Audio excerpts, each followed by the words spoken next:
Assalamualaikum warahmatullahi wabarakatuh. Saya Ratinisa Pratiwi. Sini saya akan memaparkan tentang target organ efek toksik. Efek atas dasar organ target. Efek toksik suatu zat dapat terjadi karena kemampuannya berkaitan dengan sistem biologi tertentu dan dapat menyebabkan perubahan biokimiawi atau struktural, baik langsung atau tidak langsung, yang dapat mengganggu fungsi dari sistem tersebut. Setiap xenobiotik bila memasuki tubuh mekanisme akan terdistribusi sesuai dengan afinitasnya. Ada yang menyerang organ tertentu secara spesifik, misalnya iodium terhadap pengencer kontak. Ada pula yang menyerang organ lain ataupun menyerang seluruh organ tubuh. Penyebab terjadinya selektivitas organ. Secara umum, toksisitas selektif dari zat kimia terjadi karena organ mengakumulasi xenobiotik melalui berbagai jalur transporter, merusak zat endogen yang sangat dibutuhkan oleh sistem biologi. Adanya kemampuan mengikat organ atau bagian organ sehingga kehilangan fungsi. Organ terpapar xenobiotik lebih banyak dari organ yang lain, contohnya hepar, ginjal, dan paru-paru. Organ mempunyai enzim-enzim yang sangat penting dan rentan terhadap adanya zat asing. Misalnya hepar mempunyai banyak enzim untuk metabolisme, merupakan tempat metabolisme xenobiotik, merupakan tempat ekskresi xenobiotik. Sistem saraf pusat. Xenobiotik yang meracuni saraf tersebut disebut neurotoksik. Dikelompokkan menjadi 3. Racun yang mengganggu neurotransmisi, racun yang menyebabkan saraf kekurangan oksigen atau hipoksia sampai anoksia, racun yang merusak sistem saraf secara fisik. Zat toksik dapat merusak sistem saraf pusat dengan cara depolarizing agen, stimulan, depresan, antagonis reseptor, penghambat asetylkolinesterase, anoksia, zat demyelinase. Darah terdiri dari plasma atau cairan 60% sampai 40%. Dan untuk padatan itu sebaliknya. Zat padat itu terdiri dari zat darah merah, zat darah putih, dan platelet. Zat darah merah dan protombin, kondisi seperti kekurangan asam folat, vitamin B12, besi, kobalt, dan depresi sumsum tulang belakang menyebabkan hambatan produksi eritrosit. Zat kimia seperti surfaktan dapat merusak membran eritrosit sehingga dapat menyebabkan kekurangan eritrosit.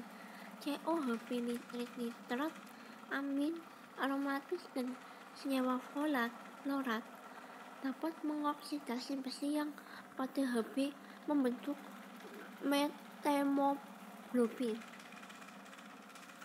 Arsen, metilen blue, naftalin, fenihidrasin, dan primaquine dapat mengikat membran eritrosit dan dapat mendenaturasi hemoglobin. Beberapa zat yang dapat mengganggu proses pembekuan darah seperti anti kanker yang mendepresi sumsum tulang belakang sehingga mempengaruhi produksi platelet.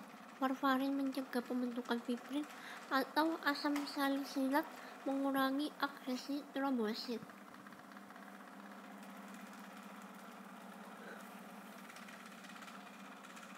Sini ada penyakit liver.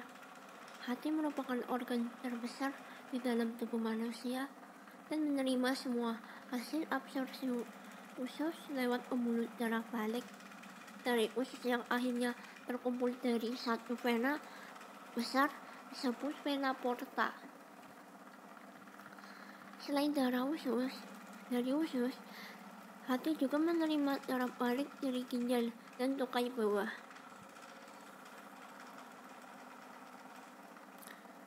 Karena tidak detoksikasi terutama dilakukan oleh hati, maka apabila terjadi metabolit yang lebih toksik atau lebih reaktif, maka heparin ini pula yang pertama-tama menderita efek toksiknya. Efek ini dapat mempengaruhi berbagai fungsi hepar seperti gangguan pada metabolisme dan penyimpanan hidrat karbon, hormon, zat buangan, zat xenobiotik, sintesa protein darah, formasi urea, metabolisme lemak, formasi empedu. Jantung sebagai alat pemompa darah ke seluruh tubuh, gas seperti CO dan metana dapat mengganggu ketersediaan organ, sehingga mengganggu metabolisme dan kerja jantung. Hikoksik dapat meningkatkan kekuatan kontraksi miokardium sehingga dapat timbul takikardium. Selanjutnya ada ginjal, merupakan organ ekspresi utama bagi cairan yang dapat digunakan oleh tubuh dan disalurkan lewat pembuluh darah. Ginjal manusia setiap harinya akan menyaring 1.700 liter menjadi 1 liter urin. Ginjal juga mempunyai fungsi penting, regulasi komposisi dan volume cairan ekstraseluler, mengendali elektrolit dan keseimbangan asam basa. Xenobiotik yang toksik bagi ginjal disebut neurotoksik, misalnya logam seperti AS, CD, PI, CR, PP, HG, dan lain-lain. Antibiotika, analgetika, pelarut organik, dan mikotoksik.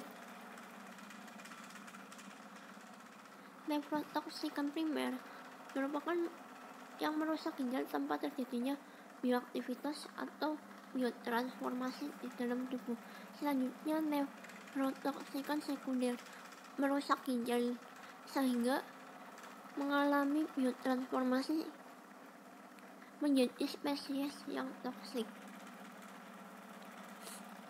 Dapat disimpulkan dari PPT yang saya baca, apabila zat kimia dikatakan toksik, maka diartikan sebagai zat berpotensial memberikan efek bahaya terhadap mekanisme biologi tertentu pada suatu organisme atau makhluk hidup.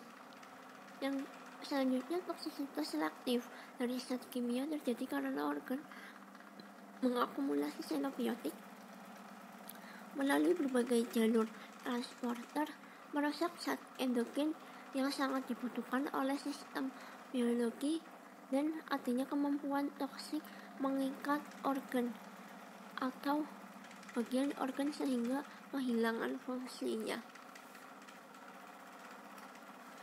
Sekian presentasi pemaparan materi dari saya. Kurang lebihnya mohon maaf. Terima kasih.